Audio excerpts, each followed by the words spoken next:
Thinking Aloud. Conversations on the leading edge of knowledge and discovery with psychologist Jeffrey Mishlove.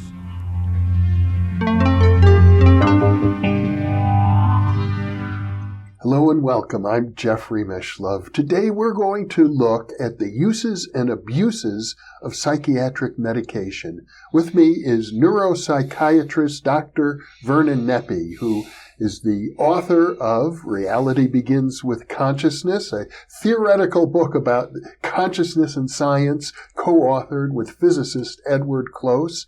He has also written Cry, the Beloved Mind, a book about his use of psychiatric medications, and also innovative uses of psychopharmacotherapy. I hope I got that title correct. Yeah, innovative psychopharmacotherapy. Innovative psychopharmacotherapy. A nice short word. Yeah. So, Vernon, you've been prescribing psychiatric medications and related medications now for many decades. True. And in fact, you're one of the leading proponents of the neuropsychiatric medications. Well, it depends how you call leading proponents. I would say I've tried to use psychopharmacological treatments appropriately. Mm-hmm. So that doesn't mean leading proponents, because there are times when I take people off as much medication as I put them on medication. Yeah, I really didn't mean proponent in terms of advocacy. I meant it more in terms of your knowledge. That might be so. I was fortunate enough to have been listed for some reason by the Collegium Internationale Neuropharmacologicum, which is the leading group in psychopharmacology in the world, as one of the leading psychopharmacologists of the 20th century. And in fact, you were one of the pioneers in terms of medication for seizure disorders. Yeah, I pioneered the use of anticonvulsants in patients with psychiatric disorders, but specifically we were looking at patients who had certain kinds of unusual symptomatologies which turned out to be linked up with the temporal lobe of the brain. Mm-hmm. And that was one of the things that I did. And the other one was to find a treatment which seems to be still today, and I found this in 1989, the seizure disorder component was already way back in 1980, but I found a treatment for an incurable condition called tardive dyskinesia, and I suppose those are two of the areas that I'm most well known for. Mm-hmm. Well, I have had the privilege of, over the years, doing interviews with a number of the I guess you'd call them the anti-psychiatry advocates, people who would say that psychiatric conditions are overdiagnosed and psychiatric medications are overprescribed, and that in general, the millions of people in our society who are taking tranquilizers and antipsychotic medications of various kinds are doing themselves more harm than good. I suspect you want to ask me a question in that regard. Is that true? Is that? Well, what is your opinion about that? My opinion is that there is the correct way to prescribe and the incorrect way to prescribe. And a lot of psychiatric prescriptions are not good, mm-hmm. not because the medications are wrong, but because they are used inappropriately. They are used under the wrong circumstances. Sometimes the diagnoses are wrong, and diagnosis in psychiatry is just awful from a labeling point of view. The second component is they are sometimes used in the wrong dose, under the wrong circumstances, for the wrong duration of time, for the wrong frequency, like some medications need to be prescribed twice a day and might be prescribed only once a day. The whole advent of generic medications has changed the whole ball game. Mm-hmm. And these are components where patients don't even realize it. And then they take supplements, and they also have combinations of medications, and sometimes those combinations to treat the side effects of other medications. Mm-hmm. So in relation to your comments, I can imagine you're having interviewed, quite legitimately, several people who might say, wow, these psychotropic medications do more harm than good. Mm-hmm. And that's true. Medical doctors. I've also talked to people who have been patients who say, these drugs saved my life. Right. The point about it is, if you had to look at it on a balance, yes, they can do more harm than good. But the great, great majority of these medications are wonderful medications when used appropriately at the right time, under the right circumstances, with the right patient, for the right diagnoses, for the right durations. And they are wonderful and indeed would save a lot of lives. Mm-hmm. Well, I know, for example, it seems as if in the last several decades, there's been almost an epidemic of AHDH, hyperactivity, diagnosed amongst young children. And then they get prescribed a drug called Ritalin, very commonly used these days, which to my understanding is it's almost in the same family as methadone or dexedrine. It's a amphetamine. Well, I used to lecture very extensively on attention deficit hyperactivity disorder around the country. Yeah. And I used to say it's the most overdiagnosed of conditions, it's the most underdiagnosed of conditions, and it's the most misdiagnosed. And so you're quite right. There are many, many kids who are given drugs such as methylphenidate, which is Ritalin, or one of the amphetamine drugs, and that these are inappropriate and not based on appropriate evaluation. Mm-hmm. And on the other hand, there are children and now adults, because we realize that you're dealing with an adult attention deficit disorder condition as well, where it is life-saving. Mm-hmm. And these drugs totally change people's lives. It's a question of the right patient with the right diagnosis for the right time. And it's interesting that you mention the amphetamine group of drugs. Yes. Because the amphetamines are sometimes I see, and this is with great respect to my colleagues, I mean no insults or not to deprecate them in any ways. But let me just say that these drugs are sometimes prescribed under situations that I would not prescribe them, and that particularly the amphetamines we find were banned or have been banned in half the English-speaking countries at times, ranging through from South Africa, where I came from, to Great Britain, to Australia, to India, to Israel, to even Canada at times, and yet the very careful regulatory body in terms of the FDA, we find amphetamines being prescribed by primary care physicians, and completely wrongly, and sometimes these can induce psychotic phenomena in a small population of people, to the extent that the psychiatric biographer of Adolf Hitler, Leonard Heston, had written about the fact that Hitler became a paranoid psychotic as a consequence of the amphetamines he was receiving, and he'd take barbiturates at night to sleep.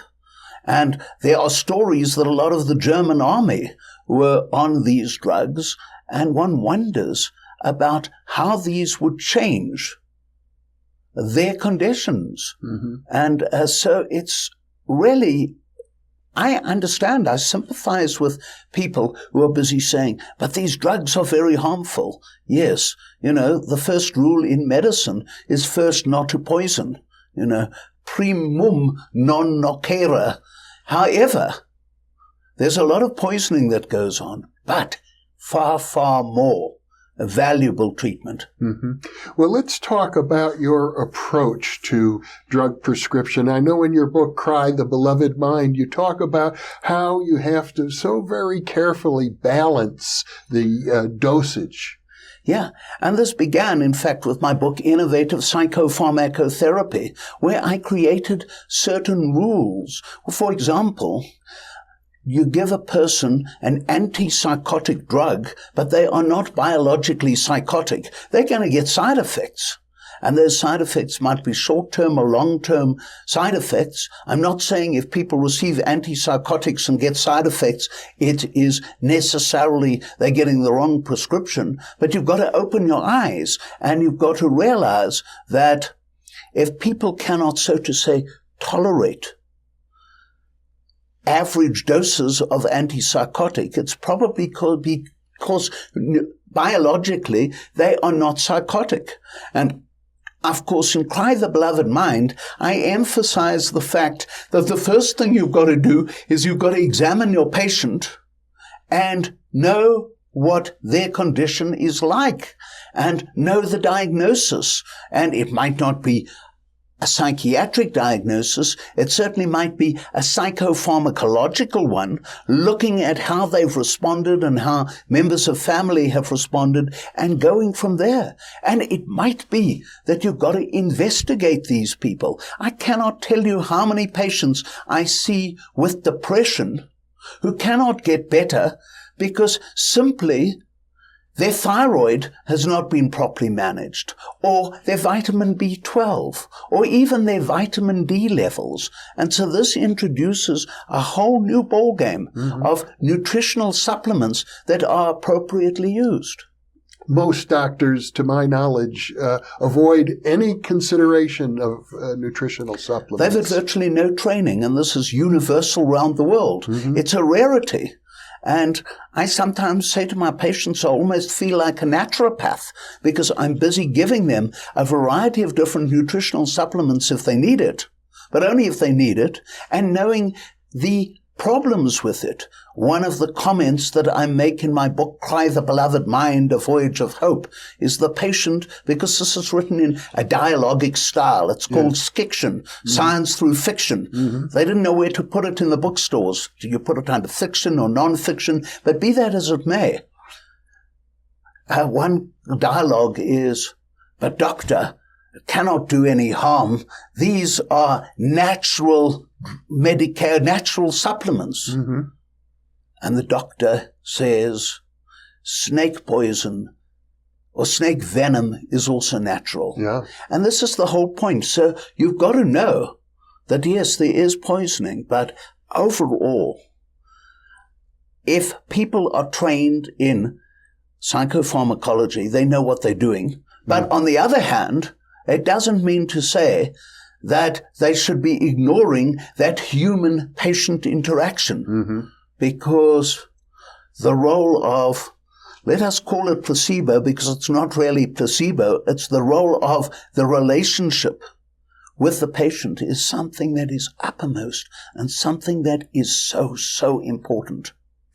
I would think that at some level, the art of prescribing these drugs has to go beyond the known science, because when you're dealing with, a person's diet, a person's family history, a person's metabolism, and then the various dosages of different drugs that they may be having and combinations of drugs, the scientific literature never gets that specific. Right, it doesn't. You use that word art, and you've also used the word scientific, and it's both. The practice of medicine is a science, and it's an art. But never forget that the practice of medicine is based on an absolutely bizarre assumption. In order for drugs to be approved for a particular indication, so for example in the United States, there've got to be two separate double-blind studies showing statistical significance versus placebo with that drug. Mm-hmm.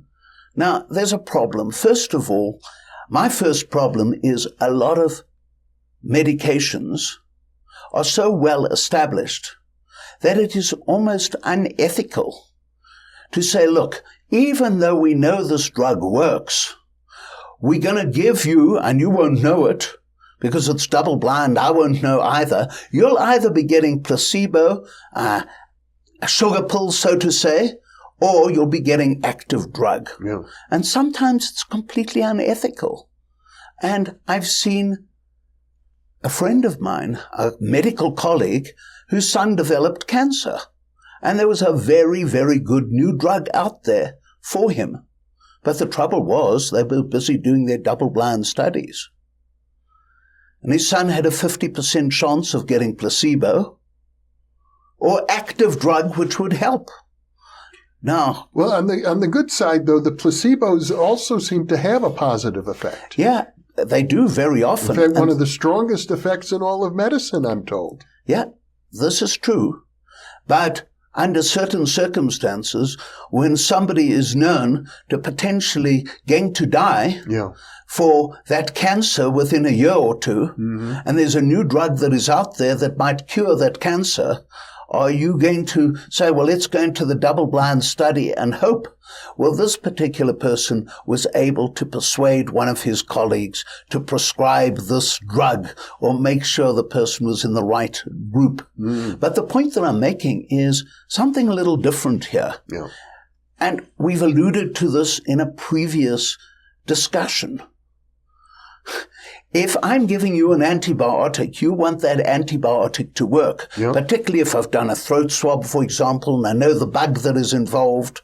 You don't want it to work in 52% of cases, even though that placebo that is working might work in 48% of cases.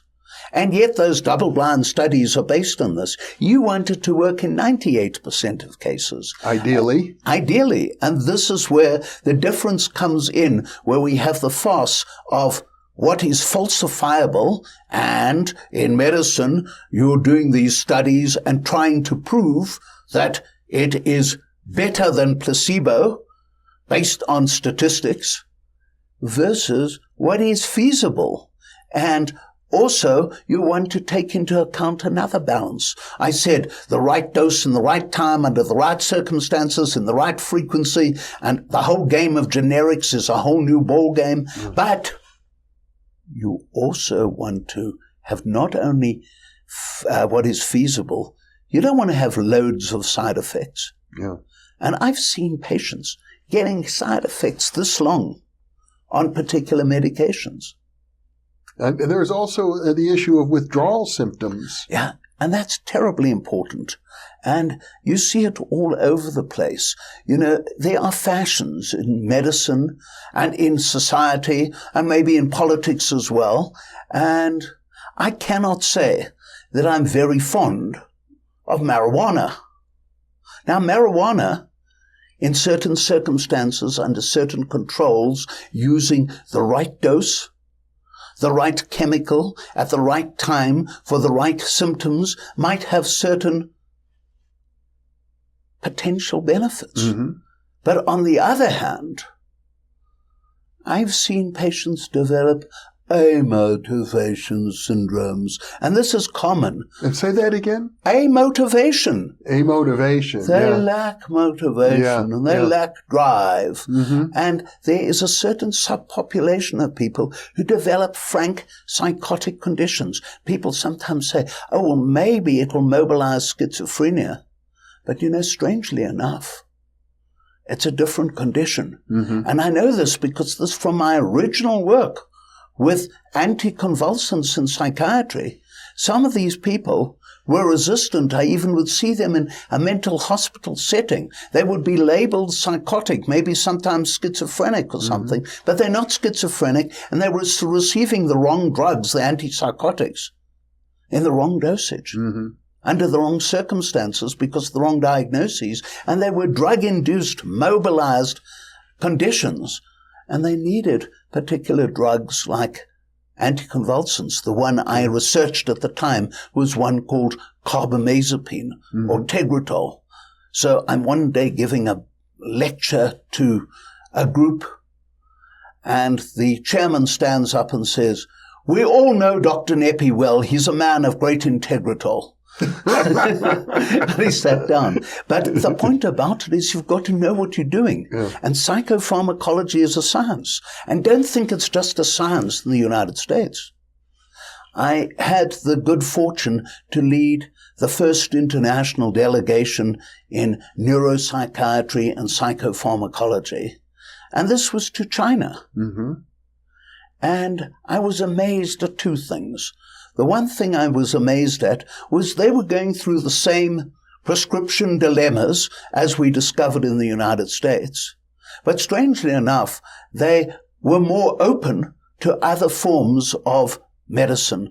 There was an acupuncture unit right there in their so-called Western hospital. There would be an herbal medicine department with a whole string of different herbs, most of which, I confess, when you spoke to them, they weren't quite sure what the pharmacological components were, and they would mix it all, which I don't think is particularly good medicine because it can produce side effects. But I was intrigued that the same kinds of critiques I would have on our medications here, they would have there. So, for example, there's a group of medications called the Selective Serotonin Reuptake inhibitors, the SSRIs. They're prescribed like water in terms of depression. And now, let me just mention, I may be wrong, everyone else might be right, but the last subpopulation of antidepressants I will prescribe, unless I know they have pharmacologically responded to it, or they've been on that drug and are doing well, or there's a family history component, because I sometimes quip. Wow, in neuropsychiatry, we see patients with neurological and psychiatric conditions, and I can earn my living from the SSRIs. These patients come along and they have headaches, or they have sleep disturbance, and when they have sleep disturbance, you prescribe something, or they've already had something prescribed for their sleep, or they come along and the drug stops working, or the big joke, and this is just a joke, don't take it too seriously, nobody would ever measure sexual dysfunction because then you've got to report it. And then they started suddenly reporting sexual dysfunction with these SSRIs all over the place. So the joke is, 70% of patients have sexual problems on that particular SSRI, and the other 30% are lying. But the point about it is it gives a little bit of a perspective. They're far, far safer drugs. Why? Because you're overblowing the serotonin receptor with these drugs. They should have started at maybe 1/10 the kind of dose. So even when drugs are marketed, and again, I'm expressing an opinion, I'm not critiquing people who do these things. They probably know far more than me, but I'm just basing it on my experience. These drugs are far, far overused, just like you mentioned methylphenidate. Overused, underused, misused, and misdiagnosed. And then you find all these people coming in with refractory depressions when people have missed the underlying physical conditions. Let me ask you this question, because I suspect amongst our viewers there will be many people who are on these drugs, who are considering the use of such drugs, because I think a high percentage of the population is prescribed these drugs. Very significant. I'm going to guess maybe 30%. Yeah, because you find that even years ago, you remember the Stroll Midtown Manhattan study, it could be as much as 50% of people have some kinds of psychopathology. And some kinds, very often it's anxiety or depression, and the two might go together. Or insomnia. Or insomnia, for that matter. But if I'm a patient, how can I be sure that my doctor is doing everything necessary to monitor my use of these drugs? It's a really difficult answer here, Because I'll get this from our patients all the time. Oh, doctor, because I'm, if you want, a super specialist. I'm used as a consultant, and invariably my patients have psychiatric and neurological conditions. And is Dr. Smith good? And I say, I don't know. I've never been to Dr. Smith. Because very often it's word of mouth by the patients who are letting other patients know. But sometimes they have no insight because it's that doctor-patient relationship. And Dr. Smith might be very, very skilled at that relationship and very good, but it doesn't mean to say that Dr. Smith knows what to prescribe. Obviously, if you see psychiatric patients, it would be nice to have psychiatrists, and I'm lucky. One of the hats I wear is as a distinguished fellow of the American Psychiatric Association, another good fortune component of me. But the point about it is, even if you looked at somebody who was a distinguished fellow, it doesn't mean to say that Dr. Smith, who is a very caring doctor and who monitors his patients carefully, is any worse. He might not be. And if I had to advise, you're going to have to go to somebody where you form a decent relationship, where you trust your doctor, and where your doctor is busy monitoring. Look, if I put a patient onto a new medication, I will always, if I can, say, I'm prescribing it on the Thursday. I want you to phone me, let me know if you have any problems, any side effects. Anytime I want to know these things. And I want you in any event, say on Monday, to give us a call and tell us how you're doing. Because I have 3 kinds of patients I treat. I treat humans, and in my practice, that's about 80% of patients. And I treat 2 other kinds of patients. You're supposed to I'm ask. thinking, is he a veterinarian? No, but too close. I treat squirrels, about 10%. I'm sorry. Squirrels. Squirrels? Squirrels, and elephants, about 10%. Squirrels and elephants. Yeah, now you see, this is the problem. The problem is, let's imagine that the patient comes along. Now, the standard dose is 100 milligrams daily. So I take a pharmacological history, and maybe I'm Dr. Smith and I don't bother. Oh, you've got some depression, we'll give you this drug, and I give 100 milligrams. And 10% of my patients are squirrels. They're absolutely bombed out of their minds by that 100 milligrams. Oh. And another 10% are elephants. And I've tried to find an alternative term for elephants. Nobody minds being a squirrel. But you're not talking about their body type. You're talking more about their sensitivity. I'm talking about the metabolism and the actions at the brain level. I'm talking about that sensitivity, yes. And so I'll prescribe for an elephant. I might need to give 800 milligrams of that drug for an elephant, and I might end up giving 10 milligrams for squirrels, and sometimes I have baby squirrels, and they even get 5 milligrams. And so this is where the component comes in. Have they taken an adequate pharmacological history? What other drugs have they received? What happened when that happened? And when you go into this, you suddenly discover, yes, in the general population of people, it's not 80-10-10. I've got this super specialized population. I'd say 90% are human. 5% are squirrel and 5% are elephants. But imagine, I cannot tell you how many poor squirrels I've seen who are told, oh, it's all psychological, and they don't react, and they stop taking their medication. And the elephants tell their doctors, but this doesn't work, so they change them to another medication when in fact they ought to be titrating upwards. So you said to me, how do I know which doctor to go to? Well, one of the reasons, one of the aspects that you have to know is that doctor carefully monitoring? Is the doctor carefully monitoring side effects? Has the doctor discussed it with the patient? And has the doctor discussed it or asked the pharmacist to give a package insert, and what kind of pharmacy are they going to?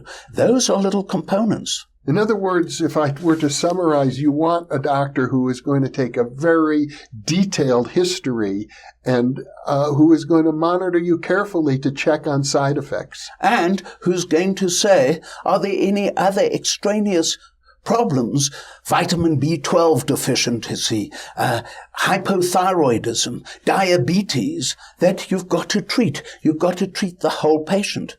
But there is a new problem. And what would that be? The little game called generic substitution. Oh. And this is not a little game. It's a major, major game. Yeah, because as a naive consumer, I assume the generic substitutions are equivalent to the brand name drugs. And you'll get half the pharmacists telling you this, and you'll get the pharmacists or your medical insurances telling you that because they think they can save money. Well, there are problems. First of all, with some of the generics, they're not even close to equivalent in terms of the fact that there is a critical index. So imagine that one is taking a heart medication, and instead of taking 100 milligrams of the brand name, you're taking 85 of the generic. And this might fit. You just might die in between because your critical index component is very, very restricted. Maybe you should be taking between 95 and 105 milligrams. And generally, the FDA does not worry about critical index drugs, which are particularly heart drugs and drugs for seizures, for example. Those are two, and for bleeding disorders. Those are three important groups of critical index drugs. The second one is nobody seems to know about something called the 80-125 rule.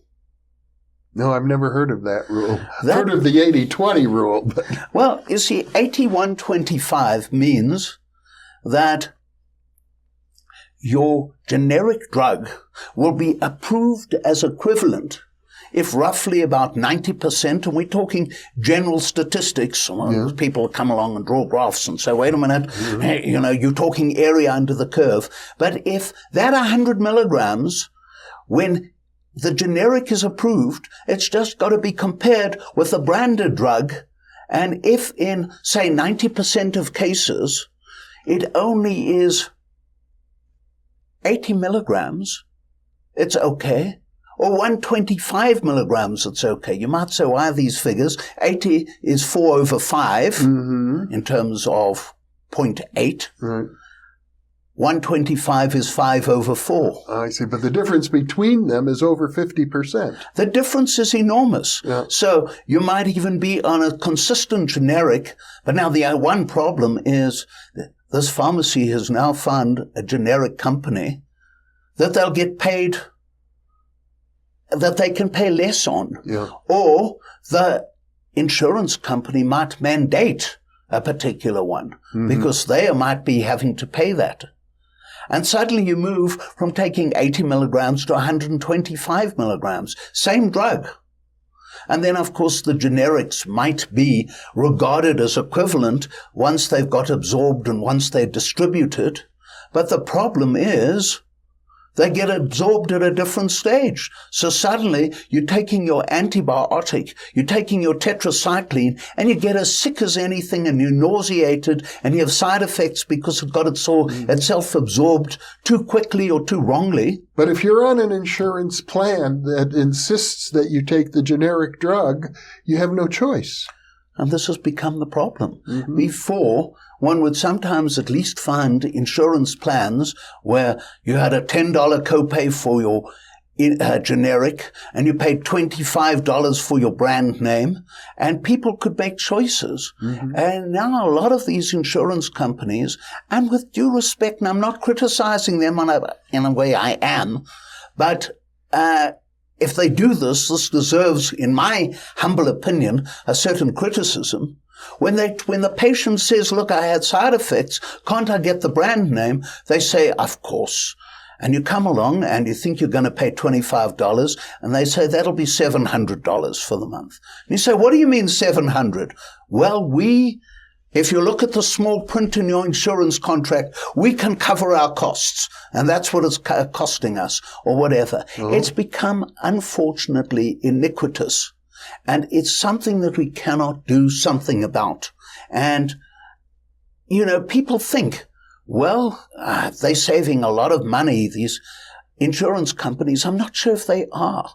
If people are having these problems, and they're having side effects, they're more likely to be hospitalized, and just that one hospitalization can cost 10 or 20 times as much as that medication ever would cost them.